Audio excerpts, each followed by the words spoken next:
Olá, amigos, sou Claudete Moura.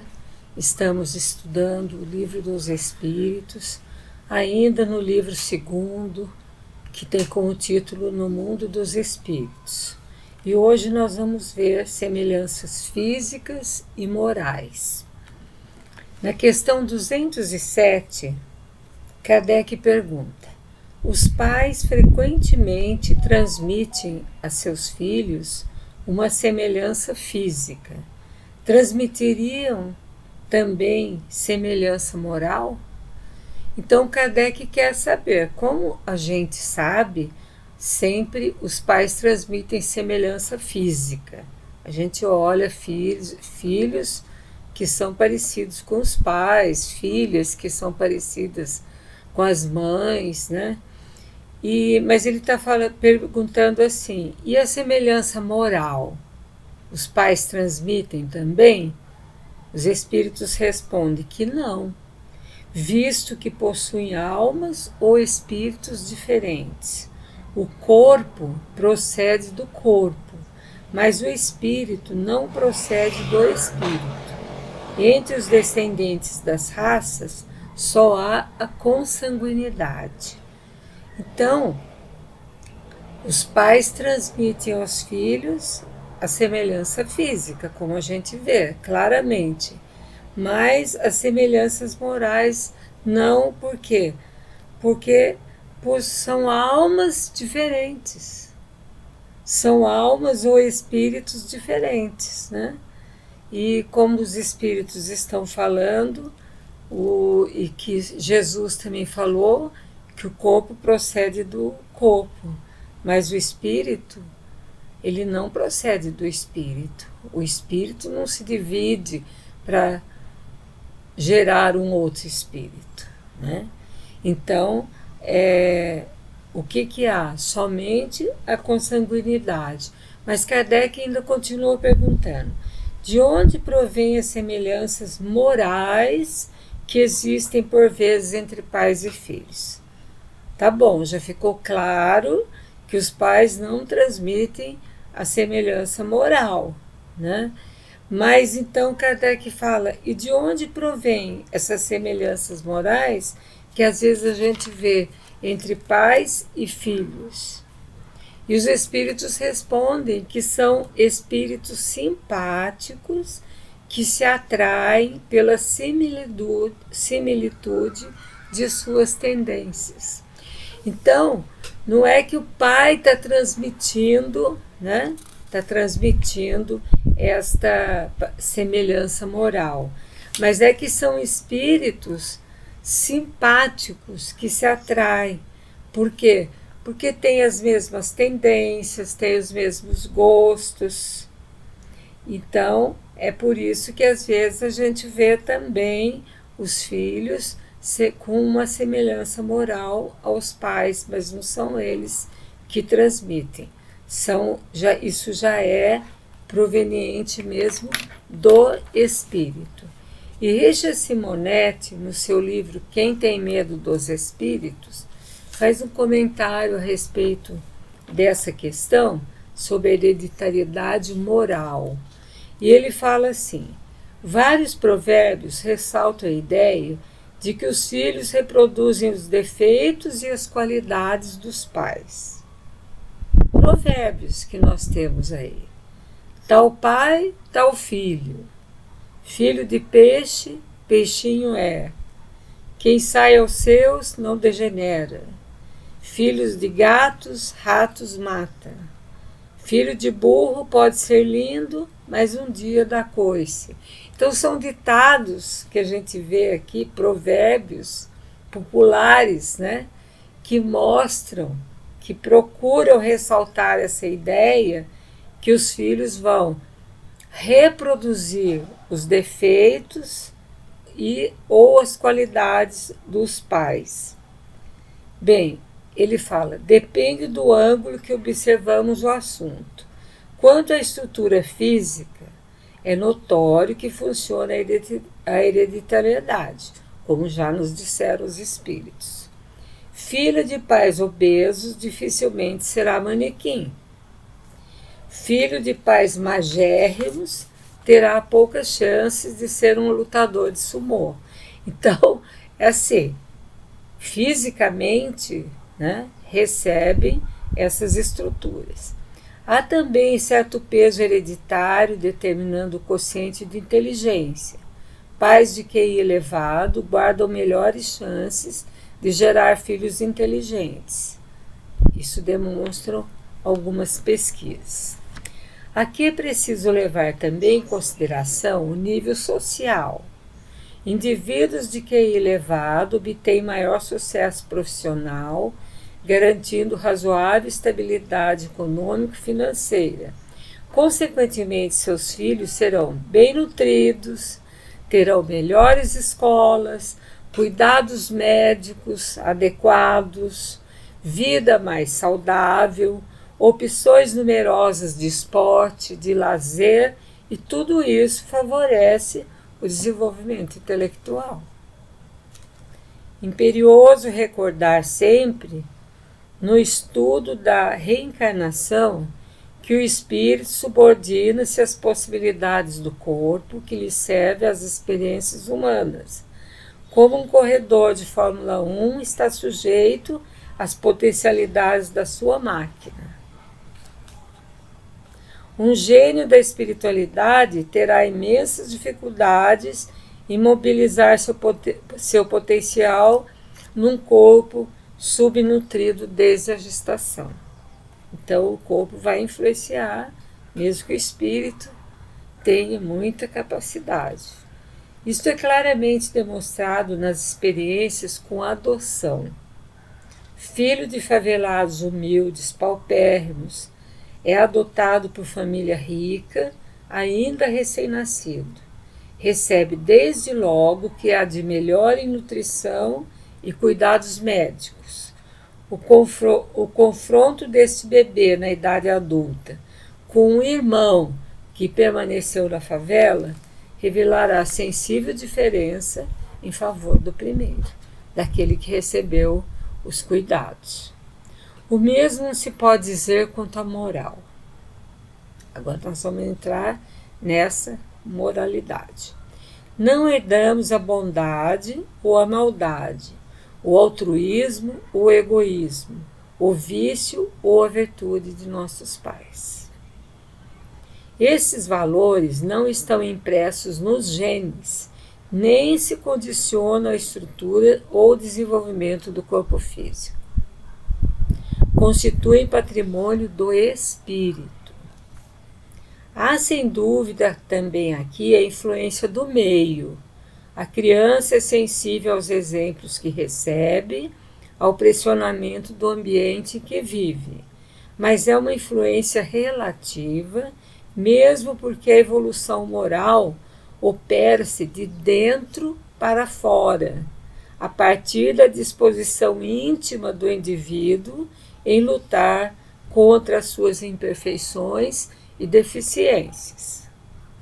Por isso, os filhos revelam suas próprias características, eminentemente pessoais, sua maneira de ser, não raro em oposição ao lugar em que vivem e aos estímulos que recebem.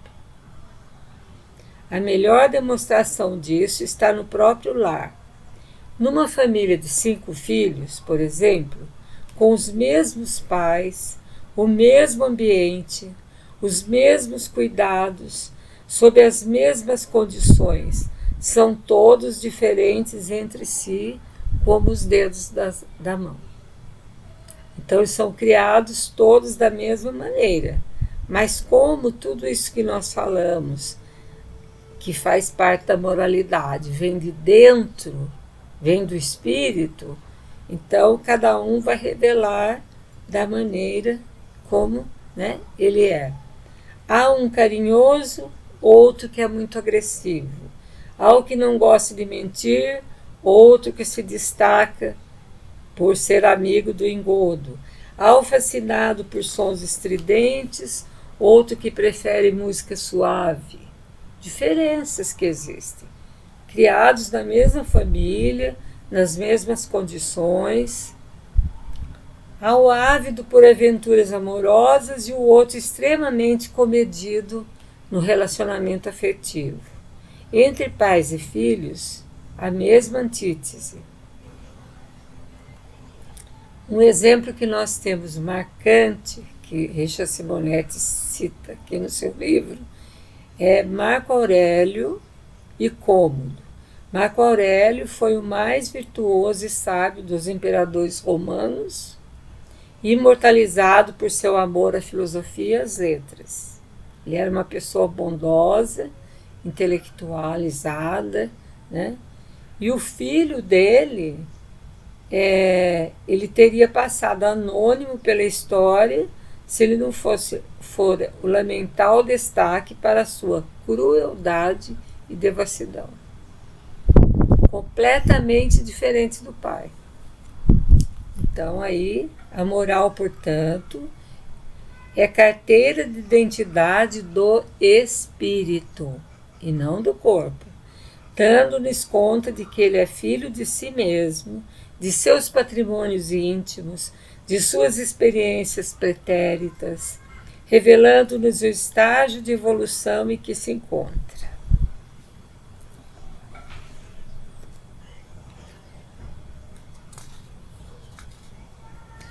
No outro dia, referindo-se a uma família onde pais e filhos têm comportamento imoral, sempre dispostos a lesar o semelhante, um amigo comentava: é tudo farinha do mesmo saco.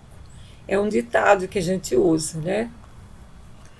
Quer dizer, são todos iguais. Realmente isso pode acontecer não por herança moral, mas por afinidade. Uma família de bandidos é constituída por espíritos que têm essa tendência. Lembra que nós lemos na resposta que os espíritos deram para Kardec, que são espíritos simpáticos que se associam pela similitude de suas tendências? Então, uma família de gente honesta e digna integra espíritos do mesmo porte. Há ainda a ovelha negra, um filho degenerado, de comportamento inconsequente e vicioso no seio de uma família ajustada, mas isso aí é explicado, né? Espírito atrasado que foi acolhido com o propósito de ser ajudado em seu aprendizado.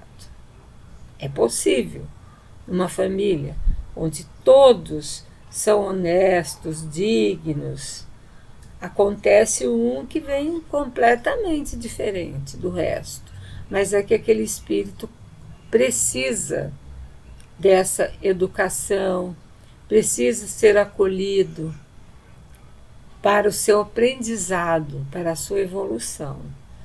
Também pode acontecer de uma ovelha branca entre marginais. Isso é ovelha branca entre aspas, né, gente? Porque condicionou-se que o filho que não parece que não pertence à família é uma ovelha negra, né? Então o Simonetti fala, pode acontecer de uma ovelha branca entre marginais, ou seja, um espírito que seja mais evoluído, nascer numa família, numa tarefa sacrificial em favor daqueles familiares. É possível que aconteça. Em relação à vocação, também acontece, né? Que é o ponto visível do nosso universo íntimo, sem subordinação a fatores hereditários ou ambientes. Desde a mais tenra infância, a criança revela tendências e habilidades relacionadas com determinada atividade, que às vezes surpreende os adultos. Como que ela tem aquela tendência se ela não sabe nada dessa profissão, se ela ainda não teve conhecimento, não estudou? Se houvesse uma escola para os pais, uma disciplina seria indispensável. Como ajudar os filhos a seguir as suas inclinações? No indispensável casamento entre vocação e profissão. Porque às vezes os pais querem que os filhos tenham a mesma profissão que eles. Mas quando não ocorre que os filhos sejam orientados, né, para terem a profissão de acordo com as suas tendências, com a sua vocação, o que vai acontecer? Desastres, maus médicos, que seriam excelentes fazendeiros, fala Richet-Simonet. Maus advogados, que seriam ótimos músicos. Maus administradores, que se dariam bem melhor como operários. E daí nós vamos lembrar daquele poema do Gibran Khalil Gibran, em O Profeta, falando: vossos filhos não são vossos filhos. São os filhos e as filhas da ânsia da vida por si mesma. Eles vêm através de vós, mas não de vós.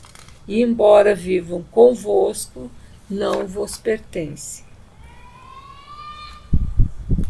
Jesus também diz algo semelhante no diálogo com Nicodemos. O Espírito sopra onde quer. Tu lhe ouves a voz, mas ignoras de onde ele vem e para onde ele vai. Então, quando uma mãe está se preparando para ter um filho, ela tem que saber que esse filho vem da sua própria carne, mas o Espírito, nós não sabemos de onde ele vem, como o próprio Jesus falou. Nós ignoramos de onde ele vem e para onde ele vai. Então, esses dois textos, tanto do Gibran Khalil como de Jesus, eles se aplicam a essa concepção reencarnacionista, dando conta para nós que os nossos filhos trazem suas próprias aptidões e o senso moral. É deles, do íntimo, do espírito. Podemos e devemos auxiliá-los a desenvolver para o bem esses valores. Para isso, eles estão junto de nós. Consideremos, contudo, que chegará o momento em que seguirão os seus caminhos. Então, aprenderão com seus próprios erros e crescerão com seus próprios acertos. Grande lição para nós que queremos que os nossos filhos sejam iguaizinhos a nós, com as mesmas tendências, com os mesmos gostos, e são espíritos diferentes. Então, cada um vai ter aquilo que vem de dentro dele, vai desenvolver o que é necessário também para a vida dele, para a sua evolução. Na questão 208, Kardec está perguntando: os espíritos dos pais não têm influência nos de seus filhos após o nascimento destes? Agora é uma pergunta diferente. Não é quanto à formação, não é que eles estão dando o espírito para o filho, mas se eles têm influência após o nascimento destes. E os espíritos falam: tem uma influência muito grande. Como dissemos, os espíritos devem concorrer ao progresso uns dos outros. Muito bem. Os espíritos dos pais têm por missão desenvolver os de seus filhos pela educação. É uma tarefa para eles. Se falham, são culpados. Então, os espíritos foram bem taxativos nessa resposta, dizendo que os espíritos dos pais têm uma grande influência sobre os filhos, no espírito dos filhos, depois do nascimento desses. Por quê? Porque esses filhos são entregues a eles para que eles os eduquem, para que eles te deem as noções de moral, do bem. Então, a influência é muito grande dos pais. Os pais que são relapsos, que não ficam cuidando, né, da educação dos espíritos, dos filhos, eles vão falhar. Se eles falharem, eles vão ser culpados, como está falando aqui. Que é uma missão, olha só, os espíritos estão falando que é uma missão, e missão é uma coisa séria. Então, quando nós recebemos um filho, nós temos um compromisso muito grande e uma tarefa de orientá-los para o bem. E na questão 209, Kardec pergunta por que pais bons e virtuosos dão nascimento a filhos de natureza perversa. Que a gente vê muitos pais bons e os filhos nem tanto, né? Ou dizendo de outra forma, porque as boas qualidades dos pais nem sempre atraem por simpatia um bom espírito para animar o seu filho. Resposta: um mau espírito pode pedir bons pais, na esperança que seus conselhos o direcionarão para um caminho melhor. E frequentemente Deus lhe concede o pedido. Então, aquele espírito que é todo comprometido, quando ele se conscientiza que ele precisa melhorar, ele pode pedir numa nova encarnação que dê a ele bons pais, que o eduquem nessa parte moral que ele está deixando a desejar. E como os espíritos estão falando, frequentemente Deus lhes concede o pedido, que é para o bem deles. Se eles estão arrependidos, dispostos agora a uma nova vida, mas pedem que eles tenham bons pais, que os orientem, então, claro que Deus vai ouvir o pedido deles. E na 210, pode os pais, através dos seus pensamentos e orações, atrair para o corpo do filho um bom espírito, ao invés de um espírito inferior? Veja que Kardec está cercando de todos os lados para a gente ter a noção exata. Será que os pais, através dos pensamentos, através das suas orações, eles podem atrair para o corpo daquele filho um bom espírito, ao invés de um espírito inferior?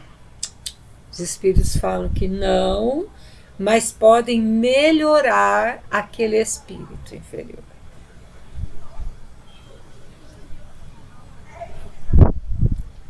Podem melhorar o espírito do filho que conceberam e lhes foi confiado. É um dever que lhes cabe. Maus filhos são uma prova para os pais. Então, quando o filho dá muito trabalho e não procede bem, pode saber que é uma prova que está sendo destinado a nós. E André Luiz, a respeito do filho problemático, ele fala o seguinte: o filho problemático não nasce por acaso e para a dificuldade que ele traz há o recurso específico. Mas existe também em família a conduta mais apropriada. Então, olha só, o filho problemático, ele não nasce por acaso naquele lar, naquela família, né? Mas, para aquela dificuldade que ele está trazendo, há esse recurso específico, né? Em família, a conduta mais apropriada. Por exemplo, se ele é agressivo, é paciência. Se ele é rebelde, é diálogo. Tem que dialogar com ele. Se ele é confuso, é o tempo. Dar tempo ao tempo. Se ele é indolente, tem que estimulá-lo. Se ele é enfermo, tem que cuidar dele. Se ele é deficiente, tem que ajudá-lo. Se ele é leviano, tem que aconselhá-lo. Se ele é ocioso, é disciplina. Se ele é arrogante, é a calma. Se ele é egoísta, é o exemplo que tem que ser dado. O mau filho não é um intruso na família, mas a dificuldade do passado que retorna para cobrar soluções no presente. Não há dúvida de que tal convivência é provação para os pais. Contudo, é também a oportunidade para que eles percebam os próprios desacertos de outros tempos e, corrigindo sentimentos e atitudes, superem a tendência de repeti-los nos dias de hoje. Então, não existe endereço errado. Aliás, o Richard Simonetti tem um livro chamado Endereço Certo, que mostra que nós estamos onde nós devemos estar. Na família, na sociedade, na nossa profissão, na comunidade que vivemos.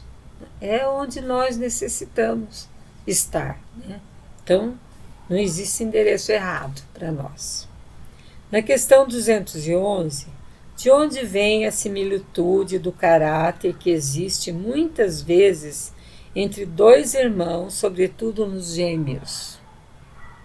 De onde que vem essa similitude de caráter? Os espíritos respondem: são espíritos simpáticos que se aproximam mutuamente pela similitude de seus sentimentos e que são felizes por estarem juntos. Então, geralmente, não é uma regra geral, mas às vezes acontece que os gêmeos, a gente vê que sempre se dão bem, que sempre um sente o que o outro sente, eles têm uma sintonia muito grande. São espíritos simpáticos. Eles se aproximam, né, pela similitude dos seus sentimentos e ficam felizes de estarem ali juntos. Mas na questão 212, Kardec pergunta o seguinte: nos casos de crianças que nascem com os corpos ligados e que possuem certos órgãos em comum, existem dois espíritos, ou dito de outra forma, duas almas? Aquelas crianças que nascem com os corpos ligados, existem duas almas ali, dois espíritos? Os espíritos respondem que sim, existem dois espíritos, mas a semelhança entre eles nos faz parecer que são um só. Mas são espíritos diferentes. E na 213, continuando esse assunto, visto que os espíritos encarnam em gêmeos por simpatia, porque em alguns casos existe entre eles tanta aversão? Porque também a gente vê casos de gêmeos que um tem verdadeira algeriza pelo outro. Gêmeos com espíritos simpáticos não é uma regra geral, os espíritos falam, pois espíritos maus podem querer lutar juntos no palco da vida. Também podem vir juntos, com o querer ficar juntos, porque eles têm o quê? Similitude de sentimentos, simpatia. Então também eles podem nascer gêmeos, para eles ficarem juntos e lutarem juntos. Hoje nós estamos terminando o nosso programa, deixando para a próxima oportunidade o restante, que vem a questão 214. Claudete Moura, para o divulgar.net.